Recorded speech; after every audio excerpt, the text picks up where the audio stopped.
The Human Torch was denied a bank loan. What? What?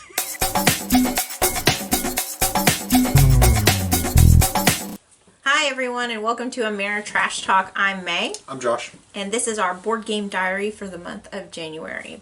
We're going to be talking about stats, win-loss records, update you on our 10 for 10 challenge, and talk about games that we really enjoyed this month. So in January, we played 27 different games, which you said was what, 20%? It's about 20% of our current collection. And those 27 games we played 33 times, so there were a couple that we played multiple times. I think the Ninja Turtles game we played like 3 times. We got a couple of plays of Agricola, a couple of plays of Everdale. So a couple of plays, did we get 3 of New York Zoo in? I think we played it 3 times. 2 or 3 times. So, I mean, I guess I am looking at the stats. So, yes, we played it 3 times. So, we got multiple plays of some of the games in, but, 27 games in a 31-day month is pretty good, I'd say. Especially for people with small children. So. Yes. Yeah.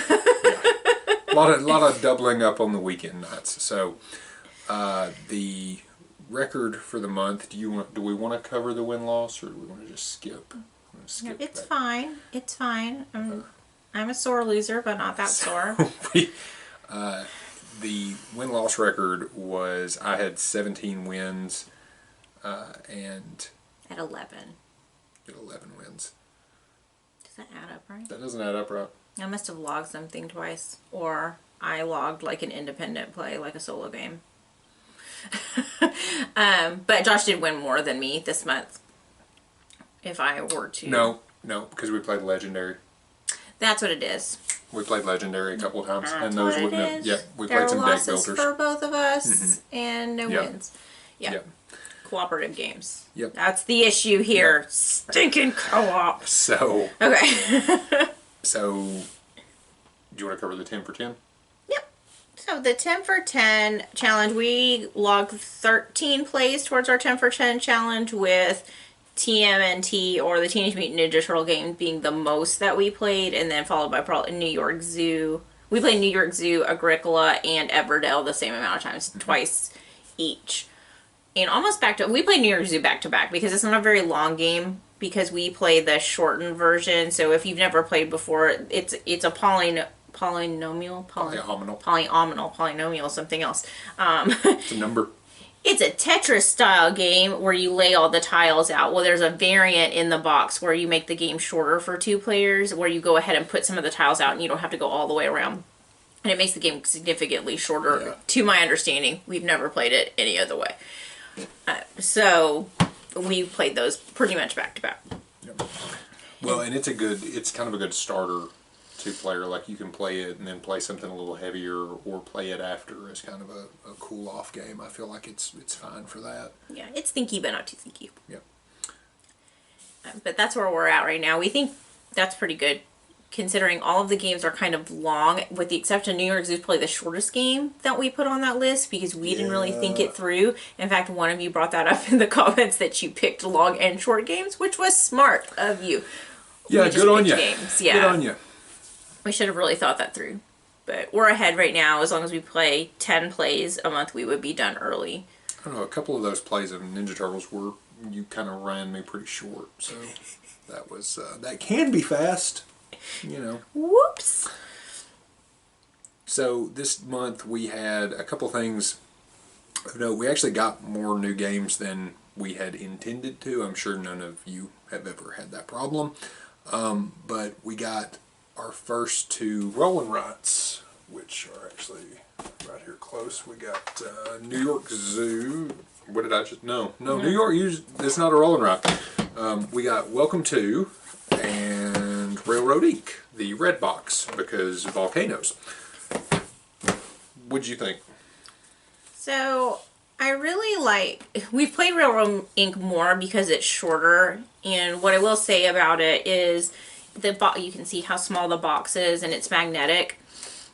This is a really nice game for, I really want to play a game, but I also want to watch sports, or I really want to play a game, but I also want to watch a movie, because time is so limited, you can really do a lot with this. I also feel like this will be a great one for traveling. Oh yeah. To take with you, or even like you could probably take it like to the beach or something and use the box as the tray if you needed to. Oh yeah, you could absolutely use the box as the dice tray. I did not mean to do that. Everything you need for this game is right here with this box. Like you don't need tables or anything. Like it's fine. Everything is right there. And we got it at a really great price point. I think it was only maybe $15. So, and for those of you who have never played it, you just really roll these 5 dice and then you draw and try to connect your little railway circuits on. It's like a little dry erase board. And it's pretty thinky. Sometimes you'll sit there and kind of fiddle around with it for a while, but it's not heavy by any stretch of the imagination. I wouldn't say it's super like a brain burner just sitting there for hours. There's not a lot of AP with it, and the rounds are pretty fast. It's a pretty fast game. Yeah. So I think for the price point and what it is, it's really good for those things. And then Welcome to, I liked more. If I'm just gonna be honest, this is a flip and write though, so you flip the cards. Yeah. And you're planning a city. As I say, I actually think I liked Railroad Inc. more than she did, and she liked Welcome to more than I did. I think Welcome to is more of a gamer's game. There's more stuff going on, more things that you have to plan, more things that you're trying to score based off of, and different things like that. But I also felt like, even though there's more choices and stuff, I don't know, I just liked the ease of Railroad Inc. because this one still, it takes a little longer. It's closer to a full half hour. Maybe a little over if you sitting there at the end and kind of thinking about stuff. Railroad Inc., you're in and out 15 minutes, especially 2-player. Like you just roll the dice 7 times and draw what's on the dice. There's not a whole lot to that one, and I think that's what I enjoyed about it. We were looking for something a little shorter and a little more like fill in the gaps kind of games. But Welcome to is definitely great. Like I liked it. I was surprised how much you liked it, honestly. Yeah, for me it was so simple to like flip the cards, and you kind of know what's coming next. The way that the cards are, the backs of them kind of show you what type of thing might be on the other side, so you can kind of plan out a little bit. I like the theme of it. I like the idea of kind of building your little suburb and fencing the little theme things is nice, in. Yeah. So, and I like that there was lots of ways to score points. And I particularly like a game where I'm not sure who's winning till close to the end or the very end when you're scoring. And I felt like this was like that. Now, obviously, Railroad Inc. is like that because everything is private. You can't see what the other person is doing. But I could see his little sheet as well. And I couldn't tell who was winning and who wasn't. And I like that about it. So if I had to pick, I would have picked this one.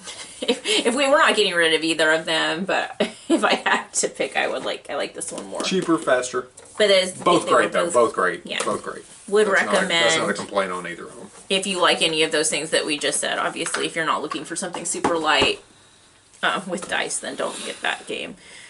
What else did we do? So that was a new mechanic for us. We didn't have any roll and write games. We had 2, 3, 4. We had 4 new games. First time we'd played them. So that was Tapestry, Smartphone Inc., which actually we played it. Then we got the expansion and played the expansion. So that's, I guess, technically 2 new. Survive, Escape from Atlantis, is it? Yeah, we have they got the anniversary edition. Yeah. Mm-hmm. And then at the very end of the month, we got it on the last day of the month and played it that night, was In the Hall of the Mountain King. So what was your favorite out of all of those new to us games? we played a lot of ones that we liked. That's hard. So it's kind of a what have you done for me lately. We played In the Hall of the Mountain King in the last 4 days twice. So I want to say that, but if I'm being honest, I think I probably liked Smartphone or Tapestry as much or more. I've been really itching to get Tapestry back to the table because I feel like there's a lot of game there to dig into. Now I will say In the Hall of the Mountain King, we haven't played anything that feels like that. No, and if you're unfamiliar with it's hard to kind of describe because it does feel so new. It has a lot of things that we don't have like a full range of what it is. So there's a part in it where you're building this thing called like a troll smoot, I think it's what it's called. And you have to, first of all, to even buy the trolls, you have to like bribe the other trolls. But when you build it, you're building it in a triangle, similar to what the triangle kind of looks like the pyramid in Seven Wonders Duel. But when you put the one on top, it triggers the production for the ones under it.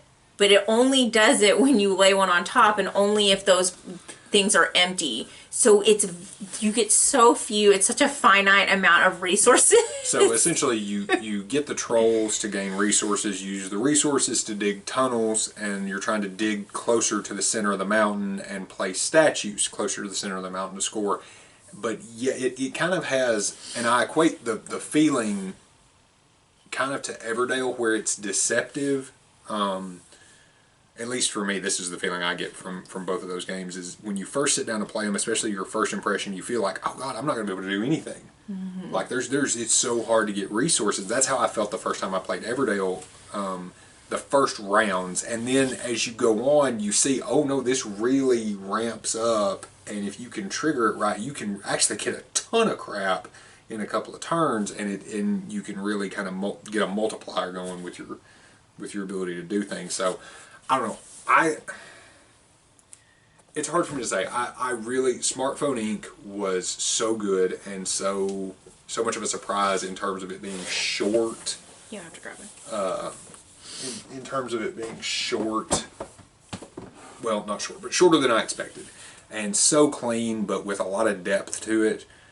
I really enjoyed it. We didn't really have an economic sim, so I thought that was good. We don't really have a civilization builder, as it were, with Tapestry.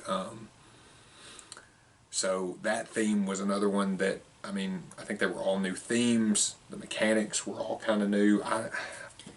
That's hard for me. I don't know that I would be able to pick a favorite. Unfortunately, I think Survive would probably be my least favorite of the new ones that we played, but not because I didn't like it. It's a silly game. Yes. It's so old. If you've never played Survive Escape from I actually picked it up off a recommendation from Our Family Plays Games, which is another YouTube channel. If you've never watched them, you should really check them out. But I assume it would be even more chaotic with more people. We only played it 2 players, but it's like the island is sinking and you're trying to get these people on boats, and then the boats are trying to make it to the islands, and the people have numbers on the bottom, and you don't know, you can't remember who's out there or who's making it to the island, and the person with the most people with the most points that made it safely there wins. But there's all these things where you get to like make sharks go towards other people and sea monsters, and you're trying to take their boats, and it's just like chaotic, silly kind of fun. If you do not like take that though, or chaos, that is not, don't pick that up. That's not a game for you. No. I am looking forward to non-COVID times when we can play that with our friends who don't really board game, because they tend to like, if we bring a board game, they tend to like a little bit of chaotic. Yeah. It almost feels like a party game, but not a party game, if that makes sense, because of the feel of it. Just it's almost forced player interaction, essentially. Mm-hmm. But we really did like it. And I don't know that I would have even picked it up this early. I found it at a thrift store, the anniversary edition, for like $25. And online it was much more expensive than that. And it came with the 2 expansions. It came with like a dolphin expansion and then a 5 and 6 player expansion, which we don't need right now, but it wasn't a really great deal. So that's kind of what happened. So my favorite though, I think of the 4 of them, I mean, I guess technically Welcome to and Railroad Inc. were also brand new games. Yeah, they were. This month, so. My favorite was Welcome to. Maybe. I really did like Smartphone. It's so funny because probably my best gaming experience this month was with Smartphone, but also my least favorite gaming experience of the month was with Smartphone. But you'll kind of learn that about us as the channel goes on if you continue to watch, that when we pick new games to buy, we're actually very kind of back and forth, and we talk a lot about what we want and what we don't want, because we don't want our collection to be too big. And there's nothing wrong with having a very large collection if you play all your games, but we would prefer to play the games that we own. And when we have found when our collection gets too big, we don't play them. We play the new one and then we put it on the shelf and then we never see it again, and that it's not what we want. I feel like we've actually had nights where we've had analysis paralysis. You're trying to pick a game, and then we end up just watching something on Netflix. So, yeah, when we started paring down last year, I think that's helped a lot with that, honestly. Okay. So, we're going to talk about our least favorite gaming experience of the month. And we have one game that is actually leaving our collection because we played it and we decided, not that it's a bad game, but that it's not for us. It's actually a pretty good game. It's not for us. Yeah, and I don't think it's another one that, so it's Gravwell, which we've had it, what, a year and a half? Mm-hmm. We bought it at a swap. Yeah, we got it at a board game swap back towards the end of, well, I guess it hasn't been quite a year and a half because it was towards the end of 2019. Yeah, it was at the end of 2019. It was in near Thanksgiving. In Nashville, they do a board game swap. Meeple Mountain maybe is the name of the podcast, or it's like a blogger, and they do a big board game swap. So this is the game. So if you've never played Gravwell, there's a Gravwell, and you are both on these derelict ships, and you're running super low on fuel, and you're trying to get out of the black hole in the center, and you're trying to get to the I don't know what it's called, the warp gate, I think, at the end of this spiral path. You do that by playing drafting and then playing. There you go. Yeah. So you want to get out of the singularity into the warp gate. And you do this by drafting and playing element cards that have different effects. Well, the way the game works is, due to gravity, you are pulled closer to the nearest object to you. That can be a derelict ship, that could be an opponent's ship. There's also cards where you pull everybody back towards you. There's cards where you push yourself away from the nearest ship. But so it turns into, depending on the order of the cards, because certain cards go before other ones, you may think, oh, well, there's a ship that's 3 in front of me, and that's going to pull me forward, and my opponent's 9 squares behind me, so their gravity's not affecting me. If they go first and they pull within 2 of you, now instead of you going 3 forward, you may be going 3 backwards. It's a good game. There's it's not perfect information, but half of the cards in everyone's hand, because half of them are face up and half of them are face down when they're drafted, so you know that. And then you also know the distribution of cards throughout the deck, because that's printed on the board. So you have a rough idea what's out there if you want to count cards or whatever and try to keep up with that. I just think in 2-player, it's a whole lot of, I know exactly what you need to do because you really only have one option, and you know exactly what I need to do because I only have one option.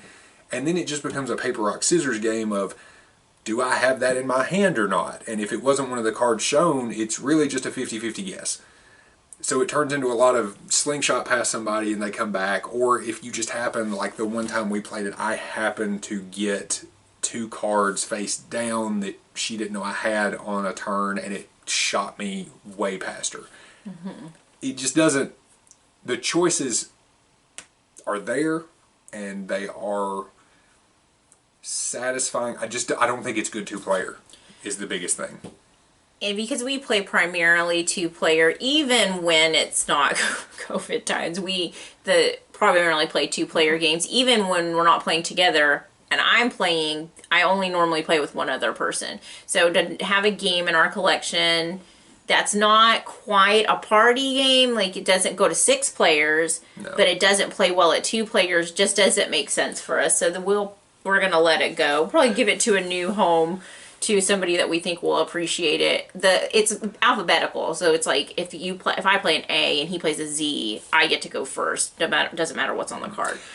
I also just think for our general group, and this is a big thing, you may love that game, it may be perfect for your group. Knowing our game group, I think one other person in our game group would like that game, and I think everyone else would straight hate it. So it's just not worth it's just not worth that. We've had games before that we got rid of because they just did not fit our group. And if we're going to keep them, they need to fit the group as much as anything. So that one, I like Gravwell, but at the end of the day, I was never going to pick it over something else in the collection at this point. So, yeah, so just one though. It won a Mensa Select. If that makes you interested in it or not. Like I said, I don't think it's a bad game. no, I think and we it's just very didn't pretty. work for us. I will say for the simplicity of it, it's just cards and a board and a couple of ships. But I think the cards are pretty. It's just element symbols, but the colors are nice. The colors on the board are nice, and I think it all works very well. It's very clean. There's not a lot of rules problems. Just like I said, not a great fit for us. So the other things that we wanted to talk about, just as we did play some games that we added some expansions to. So we played Everdale for the first time with the Spirecrest expansion. We got Pearlbrook and Belfair. Well, we just got Belfair this month, but we didn't get them out yet. We haven't played with them, but we did play with Spirecrest. And what did you think? I liked it. So we played Everdale. There were a few games we played this month that were very much not new games. They were old favorites that just hadn't been on the table in a while. Because I think Everdale is probably one of your top 2 or 3 games. And I had forgotten how much I liked it. I liked the Spirecrest expansion. I especially liked the fact that in Spirecrest, I wasn't really having to worry as much about the rabbit at the bottom of the board. It was just, I'm going to do all of these other things, and if I can remember that, hey, I want to have these resources at the end of the game, if I want to do this, then I can get some more points. I liked that. I wouldn't say it's necessary. That's not something that I would necessarily just, oh, well, you've got to play with Spirecrest. Now, the big animeeples that the little ones can ride on, it's cool. It's just cool. It's just cool. Like, who doesn't want their hedgehog on a moose? Like, I will say, I was initially frustrated with how punishing the weather card, because we got a bad draw of weather cards that were very limiting. But I think the scores ended up being pretty similar to what they typically are, because you had the additional scoring from the journey. And it gives you something bad, but it also gives you something good. And it's kind of nice, especially if you're playing a game a lot, to have it in there to mix it up. So we could play it with it or without it. Again, the game doesn't need it. It's just something kind of nice to have when we've played Everdale a couple of times without any changes. Let's mix it up. So I'm kind of excited about that. I think that's a good distinction though, because we have a couple of games with expansions that we only play them with the expansions. Like we only play 5 Tribes with the Artisans expansion. I don't think Spirecrest is that for me. I think it's one that there's very much, if you just said, hey, do you want to play vanilla Everdale? Yeah, I do. Or do you want to play with Spirecrest? Sure. I mean, it's either or. Either or's fine. Yeah, it's not a necessary thing. It's just a nice thing to have, I feel like. And then I am interested because of the slight asymmetry powers in Belfair. So I guess if those are good and we like those, then you'd probably want it just because you'd want all the faction meeples that come in the different things. So that might make it necessary if you really liked that. But having flipped through those, they didn't sound like they were game breaking. They sounded like nice, but I didn't hear anything that sounded like super game breaking. I mean, and if we're being honest, you could probably just find some meeples online that are the shape of those animals. That's true. If you didn't, I'm just saying, if you true. didn't want to have to do all of that, I don't know. So that was one of your old favorites that we played this month. We also played one of probably my favorite game for a long time, Agricola. What did you think after we played it twice, pretty close back to back? We played it 2 nights in a row. Yeah. What did you think of? I think it's exactly what I remember. If I'm being honest, I remember it being kind of a punishing game. Again, if you've never played, it's played over a series of rounds. You kind of know what's coming. It's worker placement. It's farming. And beautiful art. It's stunning. The art's stunning. The art is just, it's amazing. You've never seen a more beautiful board game. It's very cute Anna Meeples that I was playing with. It's the theme and the mechanisms of Agricola really work for me, especially for a Euro. I don't always feel like when I'm playing a Euro game that the theme makes me feel like what I'm doing makes me feel like I'm in it. But with Agricola, because the rounds are, it's so punishing to the family. Like, you're supposed to feed each member of your family 2 food. But it's hard to get food. And every time you add a member of your family, you have to feed them more, which there's more food. And you're like, how do I do this? And if you don't feed them, you have to take a beggar, what is that, a beggar card for each person. It's like minus 3 points. Each food that they're missing. So if one person starves, that's minus 6 points at the end. And everything, if you don't do at least like one of everything on the board, is minus points. So if you don't like punishing, this is not a game for you. It's punishing. Yeah. But it is fulfilling, and it is even when you lose, because did I lose both times? No, it was close. No, you won the first one, didn't you?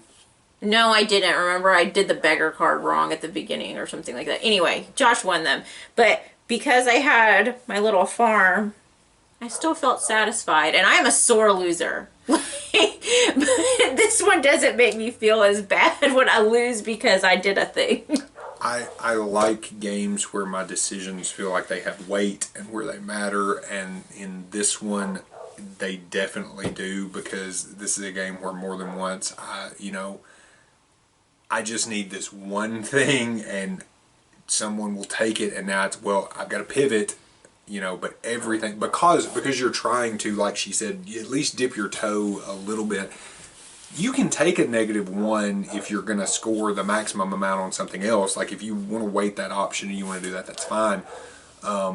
But sometimes people will just block you because it's worker placement. And this, it's, especially 2-player, we don't get any of the extra options, which I think it's still balanced at 2-player. I know they made a 2-player all creatures big and small. We've never played that. It may be great, but I've never had a desire to play it because I think that just full Agricola works really well 2-player. I will say, I didn't realize this was a debate online, but apparently there's a lot of discussion because the second time we played, I got some really good minor improvement and occupation cards that worked very well together and set me up very early with a nice little engine. Her cards were hot garbage. They were just not good. I think she had one good card, but even that, it was very hard because it had to do with the well. Anyway, so I know there's some debate. We have just been playing, here's your 7 cards, here's your 7 minor improvements, here's your 7 occupations. I think in the past we have drafted before. And I think when we continue, because this is one of our 10 for 10 games, when we continue playing, we're going to try draw 10, discard 3, and we're also going to try to draft just the 2 of us, and just see how we like it, and if we want to keep playing it a certain way, because that's my only complaint about the game, is that it was much easier for me the second game because of the cards that I got, and that was not as satisfying. Because the cards basically told me, hey, if you do this, you're going to have an engine set up very quickly. It's going to be very efficient. So that's what I did. But so I still love the game. I still love it. It would still be probably in my top 5 easily. And it's one that's going to be. I was afraid that I had outgrown it a little bit, but when we got back on the table, no, I haven't. It's still amazing. So.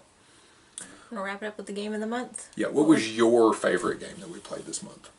Quacks of Quedlinburg. We got Geek Up Bits for Quacks of Quedlinburg. Oh. And if you haven't gone to follow me on Instagram, I proposed marriage to these Geek Up Bits. And they're as expensive as the game. Have they answered you yet? No, I don't think that they're going to marry me. Good, because I also proposed. So proposed marriage to them. They're expensive, though. They're as much as the game. But I justified it as I really liked the game before. There's something about that weight in the bag and the clink, clink, clink when you're doing it and pulling them out that's so satisfying, and it makes the game even better than it was before. And it's a great push your luck game anyway. Which we don't. We have one other push your luck game, Cheeky Monkey. And this one, there's nothing wrong with Cheeky Monkey. Quacks is so good. It's just so good. It's a great gateway game. We taught it to Josh's mom. I feel like it's just good. Oh, and when we flipped, so we had played it, 4 or 5 times with the base, like, these are the powers you're supposed to start with when you're getting used to it. And we just not thought about it because we just enjoyed it like that. And the other night we got it out and flipped it and just randomly picked. And, changing up some of those recipe cards was so good and so amazing. Like, that game's great. Yeah. That game is great. So it was my favorite game that we played this month. It's probably my favorite game we bought last year. I really, really like it. And I'm telling you, if you want to treat yourself, that's copyrighted. Please don't. That's not for me. I don't know if that's copyrighted. It's a thing. Lines from a show. Well, I don't know. It's from Community. Right? Nope. Parks and Rec. I knew it was one of those two.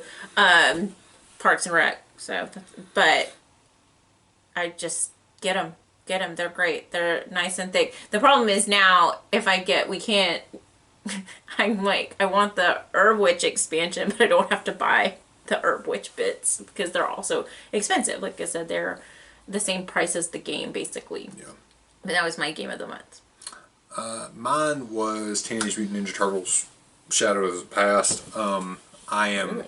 Really? Yes. And should look... Even after that railroading? Oh, no. So, we played through the first comic book, which was 4 scenarios.